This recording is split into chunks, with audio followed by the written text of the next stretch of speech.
Welcome to the Rethink Leadership Podcast with me, Jeremy Blain, CEO of Performance Works International.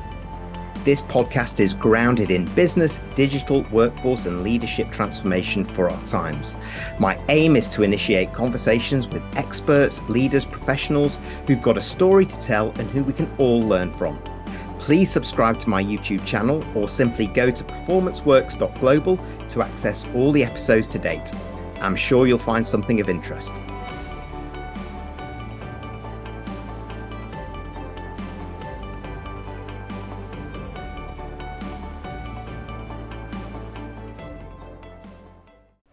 My guest today, Samaya, is a leader and has extensive technology and people leadership experience, operating both at C-suite and board level at one of the big four management consultancies. She's won a number of external awards, notably in digital transformation and for her work in inclusion and diversity. In fact, most recently, her work in tackling gender diversity in technology saw an increase in female headcount from 26% to 46% over a 5-year period in the company that she used to work for. Her programme, established at UK level, was then expanded globally and is being used across a number of countries. She's a strong voice advocating a level playing field for all. She believes that diversity, equity and inclusion is not simply a construct to right an imbalance, but it's an untapped superpower that all businesses have the potential to tap into. She's here today as she believes that unless more is done to get gender parity in technology, then we're going back to where we were, even decades ago, or possibly worse. Let's hear more. Hello and welcome to the Rethink Leadership Podcast with me, your host, Jeremy Blain. Today, I'm joined by Somaiya. Anna, thanks so much for joining me. Please introduce yourself, a potted history of your really impressive career, and what sparked your interest in technology. Yeah, thank you. Good morning, Jeremy, and thank you. Actually, this is my first official podcast, so really looking forward to it. Let me answer the question, what sparked my interest in technology first. So I remember the first time my father brought home a really chunky laptop. It was one of those old-fashioned bricks, Jeremy, if you remember. And I was absolutely fascinated by it. I mean, he would spend hours punching in numbers, and I remember learning how to make a simple line or inputting some data. And I do remember him saying to me, this machine is going to change the world. And I thought at that point, you know what, I'm going to get more curious about it. And I started pulling apart different machines and things like that. And also I started to take up information technology and business studies. And that's really where my career started 27 years ago. So I'm a technologist through and through. Most of my career has been spent in the automotive industry, really, right across the value chain from R&D, manufacturing. I also spent time in Formula One and then across sales as well. And really, throughout that career, I've been a technologist, but I've also moved into management.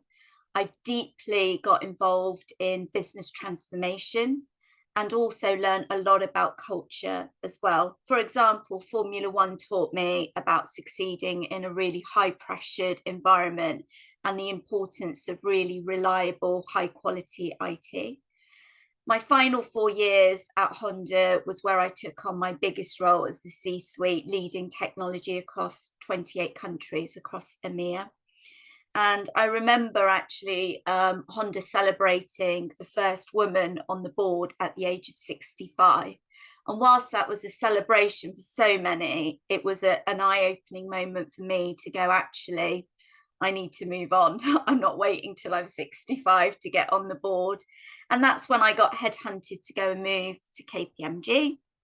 And I started as a client-facing manager, senior manager, working across different industries. And that was quite important for me because all I'd known was automotive. I really wanted to check, was my skills transferable in other industries? And I got to work across financial services, healthcare, corporate industries as well.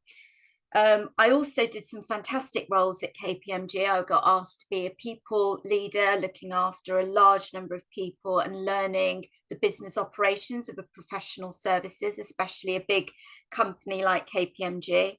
And the last 4 years, I then got asked to lead on their digital transformation, where I helped them.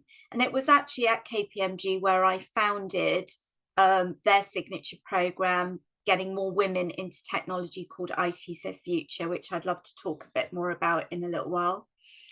And it came to a point when I was at KPMG and I thought, you know what, you sort of reflect, don't you, every few years, and you go, is what I'm doing making sense? And for me, I thought, actually, at the end of 2021, I'm going to go and do this on my own. And I thought I'd like to start a portfolio career where I'm using all my experiences working across a number of clients. So I was lucky enough to land my first non-executive director role for a technology startup, which I'm loving. They're actually growing as a business, and they're doing some really innovative stuff, and they're building a platform, a technology platform service. So for me, it's technology through and through.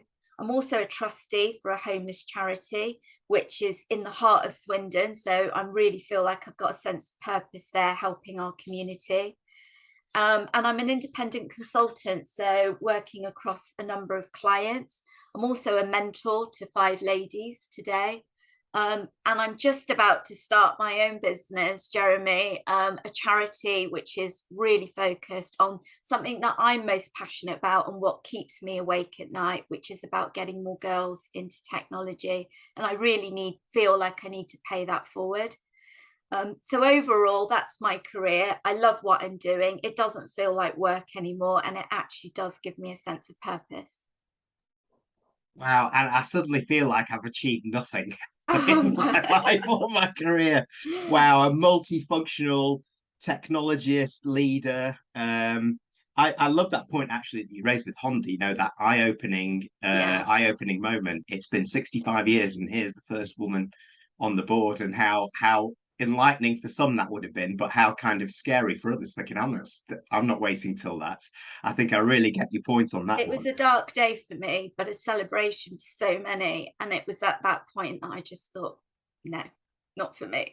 Oh, I can totally imagine, but then taking things into your own hands after you left the consulting world to do that yourself, the community focus being purpose and people kind of focused too, very much at the heart of how more enlightened leaders are looking at their contributions, not just to business and to startups, let's say, but to society and to the communities where we live, where we serve.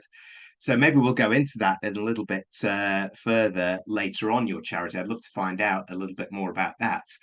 But I'm more interested in that point about the 65 years to the first woman on the board point, and to ask you now then, if you take that kind of to one side and then just let's consider everything else, where are we, do you feel, in the journey to gender parity in technology particularly, and why do you think this is? Yeah, do you know, I think there are many organizations doing amazing things. I mean, you see all these award ceremonies, don't you? I've been part of those award ceremonies where every year organizations are doing fantastic things to getting more women in technology. But honestly, despite decades of progress towards workplace equality, I think women still remain woefully underrepresented in the UK's technology workforce.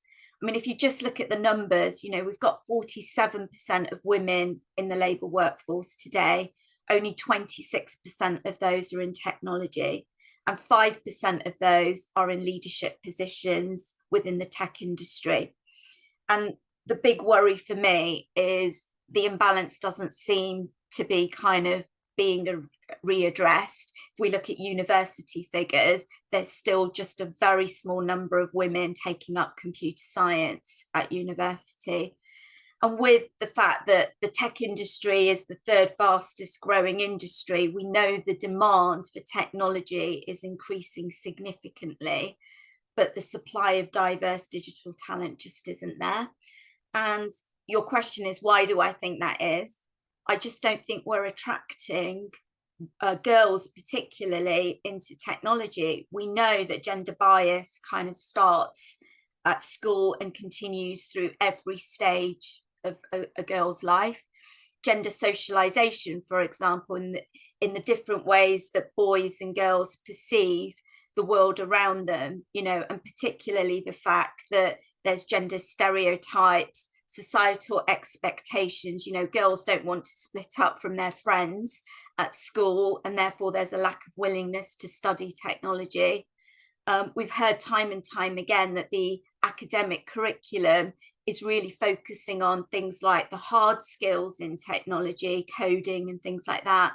But we know more and more importantly, the soft skills are becoming far more important in technology, where potentially robots of the future can do some of those hard skills, but actually cognitive, empathy, collaboration, creativity are all skills that we're going to need more and more of in the future. And you can't be what you can't see. There just isn't enough technology role models.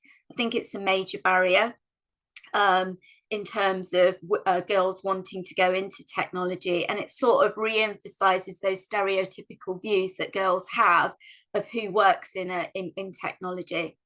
And I think also if you look at it from the lens of women of colour, you know, I wasn't particularly encouraged. Yes, I played on my father's computer, but actually I should have been a lawyer or a doctor, not necessarily encouraged to go into computer studies. And so all those things for me are the reasons why, unless we change some of those things, particularly the stereotypical views of girls coming into technology, I just don't think we're going to get there fast enough.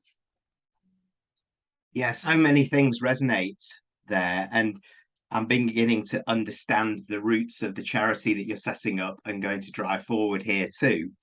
The fact that across the industry, it's barely over 25% in terms of women in tech, and then just about 5% at leadership level says everything. And it's where that combination of the supply and demand and the changing perceptions, isn't it? Yeah. You're so right. And of course, you talk about those soft skills being important. This is the age of human-centered leadership, Yeah, and driving forward in the digital era. I think the human touch is more important than it ever was. They are not soft skills in my world, they're power skills. yeah. And those are the things that are going to make the I difference. shall And use maybe that you're from right. now on. Power skills, not soft Yes, but skills. you're welcome. Yes, yeah, that's right. No, I think, but it's right though, isn't it? It's like Yeah. these are the tough to do things within business, and it's where a lot of leaders fail, and it's why a lot of employees leave, not the company. They leave their leaders and managers for the behaviors and perceived capability gaps that they have, often on the human side. So yeah, so I think I will come back to your charity around that, but of course, you know, you were in a position, you talked about that for KPMG, the IT's her future. I'm keen to talk about that a little bit more now in terms of tackling gender diversity personally in technology in the company that you were in. You won awards for it, and I know that you've left now, but can you share what first inspired you to set up that program and a few key takeaways that you could share that might benefit other businesses? Yeah, sure. So, I mean, I've talked about why it's so important to have, you know, diversity in technology, you know, the fact that we haven't got enough girls and we haven't got enough diverse talent. In terms of what inspired me, if you can't tell already, I'm totally passionate about inclusion and diversity, but mainly because of my lived experience as a British Asian woman in technology. Also, I'm a mother of two young daughters as well. And for me, diversity is not only a moral imperative, but it is a really powerful business requirement. And for me, inclusion and diversity matters. You know, technology is touching everything we do, you know, from driverless cars to our education system to our homes to everything. And we cannot have this all designed only by men. We need diversity of thinking, whole brain thinking in technology. We need to make sure there's unconscious biases designed in all of this as well.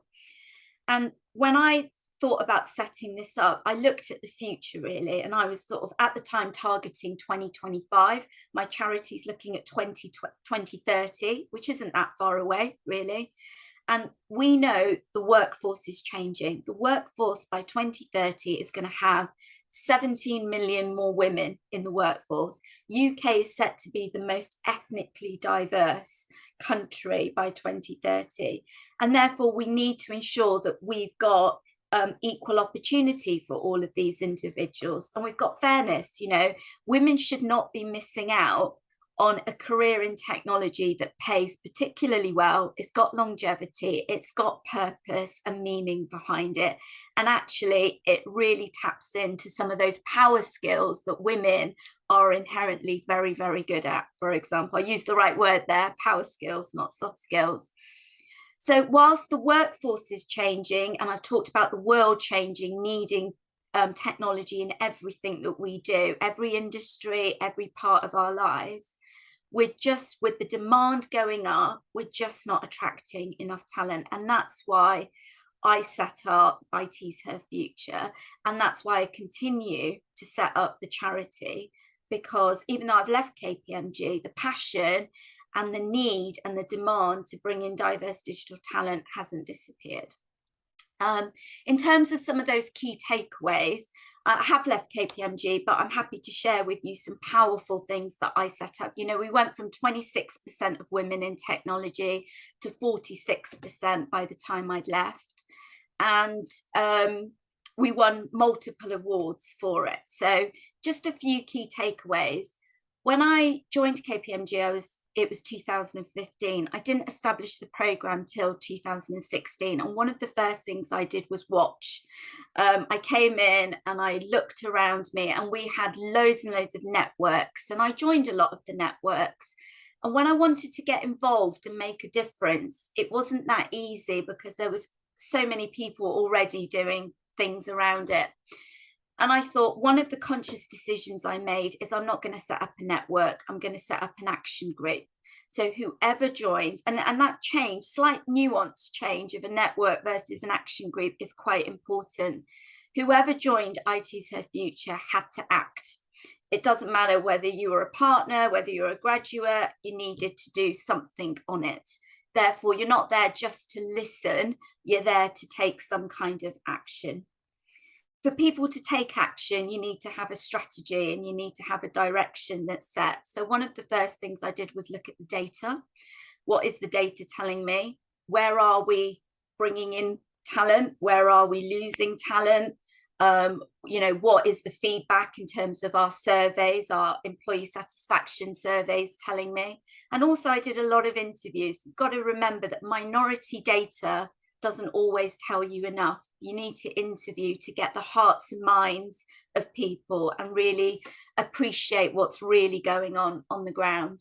Through that data, I could see that actually the program needed to go right across the life cycle, the way we attract, recruit, engage, promote and retain women, not just as a portion of it. As quickly as we were bringing women in, we were actually losing a lot of women, particularly at that manager level when they're thinking about lifestyle changes. So the processes we looked at was to overhaul our graduate program, overhaul our experienced hire from vacancy to onboarding, you know, put in programs like a structured mentoring program. You know, most people invest in mentoring programs and then they die of death after a couple of coffee chats. If you don't follow up on the anonymous feedback that you're getting, that data of having those monthly mentoring sessions, they tell you so much about how females are feeling about the organization. What are they not confident in? What more encouragement do we need to give them? So using that data actually helped us put in a lot more information and programs around it. To get a program off the ground, the firm is not going to give you hundreds and thousands of budget. You need to do this on a volunteer basis. So you need to get people to buy into your strategy and your purpose. And millennials, we know, don't just want to work on a 9-to-5 job. They want a sense of purpose. They want to make a difference.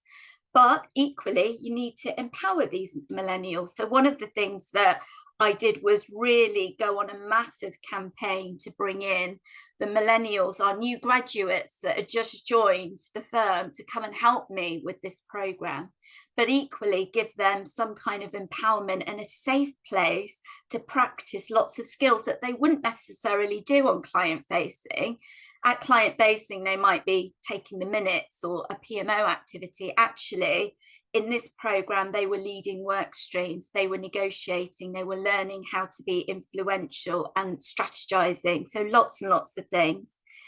And I think it's also really important that you don't try and do everyone's job. We have a recruitment team, we have a marketing team, we have a corporate social responsibility team.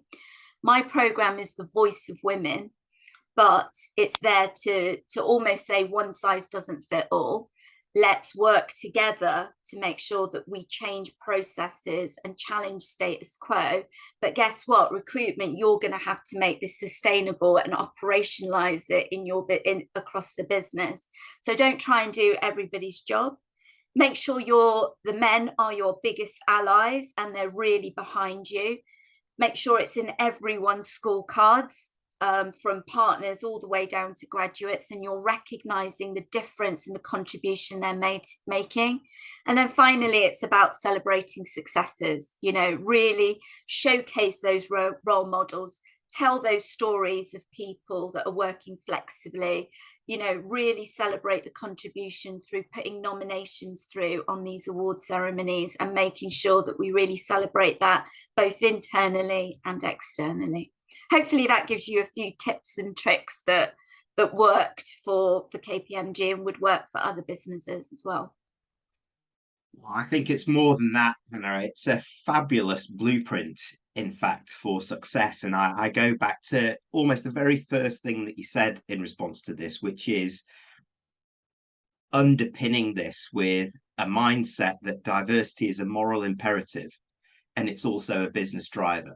It drives that fairness through the business. Nobody should be missing out on this. And what you achieved there in boosting the numbers in the organization speaks for itself, because from what you were saying towards the end there, it was measured from day one. Everybody was involved.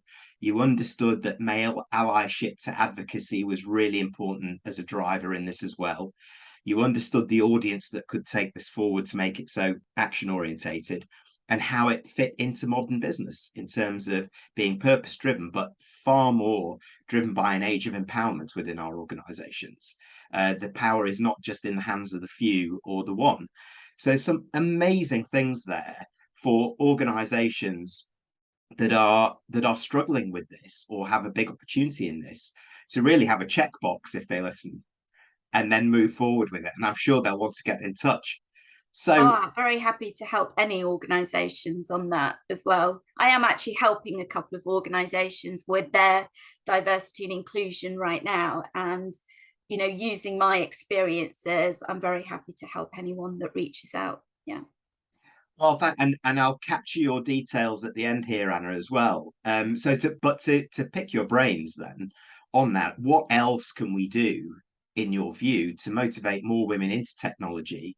And what more do you want to achieve in this space? Yeah. Oh gosh. Do you know what? I read an article, Jeremy, that said it's going to take young people over a decade to get over the pandemic in terms of, education that they've missed out on and earnings. It's quite difficult for young people to remain enthusiastic with everything that's going on. So I think, therefore, it's even more important for us to show young people, particularly women, the opportunities that are available to them. And that's why I keep harping on about technology as a sector. It is the way out of poverty for a lot of people. It is the way forward for a lot of people to sort of get back on track in many ways. And I won't give up. I'll continue to work hard until I encourage more girls to take up this opportunity that's presented to them. They need real role models. So anyone listening to this podcast, if you're in technology or business, go and talk to your schools, your local schools, go and do an assembly, for example. give back as supporters of charities or mentors or something, because that's your opportunity of sort of paying it forward. We know technology is really a diverse and can be a very vibrant industry. And I think the biggest thing we need to change through all these mentoring and talking in assemblies and charities is that this stereotypical view that tech is not for girls. You know, it's been found girls as young as the age of 7, Jeremy, are already sort of showing disengagement with technology and STEM subjects. There's so many misconceptions out there from, you know, tech requires constant hands-on programming and it's only for men. Well, yes, it does. You know, if you want to program, if you want to do some of that, you can, but it's also has many other careers in technology. I haven't personally programmed since the age of 18, for example, and yet had a very successful career in technology. There's perceptions around technology requires a 4-year degree and ideally a STEM degree. Some of the most rising stars in KPMG came from the classics, the arts and the languages. You know, they didn't come from a STEM background. So we need to broaden and open our mind to that. And there's this misconception that tech careers is only for people with certain backgrounds. All of this is not true. You know, your background, your grades, your qualities, they only limit you to the extent that you allow them to. And let's not forget some of the most tech professionals out there, like Bill Gates, you know, Elon Musk, Michael Bloomberg, and Mark Zuckerberg. They've all come and achieved massive successes despite failures, not completing education and not coming from a tech background. So we do need to remove some of those myths and focus on the important qualities that are important in a tech career, such as having confidence, courage, continuous learning, self-motivation, you know, continually learning in a fast-paced tech environment, for example, showing passion and potential for technology. All those things I think will help, and it's what I'm trying to address as part of the charity, really. Wow, and we'll come to that in a second. Again, going back to something you said very early on in that point, is that it's a societal play, not just a business play as well. And we all have a duty of care. It's not just those coming into technology, but those of us that can actually be mentors, pay forward our own experiences within the communities where we operate, so that we can encourage and we can start actually changing the narrative, and changing some of these stereotypes and myths that you talk about. You know, while you were saying there, you know, tech is not for girls, in inverted commas, it's football, soccer has done that particularly well. They've taken the negative stereotype and they've used it almost as a marketing play. You know, you play football like a girl, you know, tech is not for girls. It's a similar kind of thing. They've used that or words like that in an advertisement to grow what women's soccer is all about these days. I mean, we saw what the European championships were like, but everybody was then wondering, well, has it had the impact that it could do? Because that was the European Championships. But of course, the league has now started and it's just gone to another level. I think I was reading, was it last week, at the Arsenal match, 47,000 people turn up. Yeah, amazing. No, so you can change perceptions, and maybe the IT industry needs to get out of those blinkers and say, what has everybody else done? You know, around this, and let's try and do something similar and make it exciting again. Perhaps, I don't know. Exactly.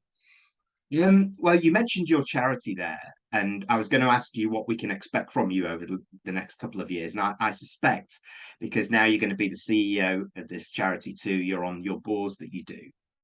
Maybe I'll look at it in a different way. So when you look back in 2025, what will you have changed and how will you have done it? Yeah, good question. Do you know what? I hope my wishes by 2025, which isn't that far away, is it either, is that through the intervention from my charity, from others, and I want to say there are so many people doing amazing things in this space, but we all need to get behind it in a big way. is through that intervention at key stage 2, 3, 4, and 5, I never want to hear, and I've heard this so many times in my time at KPMG and beyond, that girls say, no one came to my school and talked to me about a career in technology. I didn't know. I thought this was just for boys. I can't do this, for example. This isn't for me. Or they've got misconceptions or stereotypical views. I don't mind if people, diverse talent, don't go into technology, but they've got information, they've got the right information, they can make a balanced choice about what they're doing. And what we're not doing today is giving them the right information to make the right decisions, I think. It's all based on perceptions and misconceptions, and that to me has to change. So that's what I hope by 2025, through the work that I'm going to be launching, the charity's DiversIT-Talent, and supporting others. A lot of my colleagues around me are doing some amazing things in this space, that we really sort of change that view of that. And then if we still haven't tackled it, well, that's a different conversation. But right now, we're not doing justice by our young children, and particularly girls, by not giving them the right information. And I do think that businesses are the ones crying out for the shortage of talent. I think it's businesses out there that need diverse talent in technology. And therefore, I really think businesses need to get behind charities and organizations that are making this difference, be front, center, and back behind it, really. What a great statement of intent to end with, and the best of luck as you launch this charity. Get businesses involved, get everybody involved in the community, and start that process of what you've been talking about here. And I'm absolutely sure those tuning in, many will want to continue the conversation with you. So how do they get in touch, Anna? I'll share with you my email address, if that's the way, Jeremy. I think that's probably the best way of getting hold of me. We're in the process of setting up the charity and the website and everything, so it's not quite ready. But do you know what? It might have been one of your podcasts or somebody. You don't need to wait till everything's complete. Just get started. Yeah, just start. And therefore, the business plan is ready. The mission, the values, the direction is ready. Now I'm ready to start, basically. So bear with me while we get all the kind of technology behind it, but you can get in touch, and you can actually be an early sponsor or somebody, an organization that's really there from the start to help shape it from the beginning, which will be fantastic. So I'll share my email address with you, Jeremy. Thank you. And yes, I think what you're talking about there is the point about progress over perfection. A 50%, 70% solution is okay to start with. So just get it out there. And in fact, everybody tuning in, you can search for Anna on LinkedIn and connect there in the interim. That's a great place to do it. So Anna, Somaiya, thank you so much for joining me. Plenty of food for thought, plenty of challenge for businesses everywhere, but plenty of opportunity to get more women in tech, more gender diversity out there. And I just feel that you're the person to lead the charge. Thank you for joining me. Thank you, Jeremy. Thank you for tuning in to this episode of the Rethink Leadership Podcast with me, Jeremy Blain. Please subscribe to my YouTube channel or simply go to performanceworks.global to access all the episodes to date. We'll see you next time.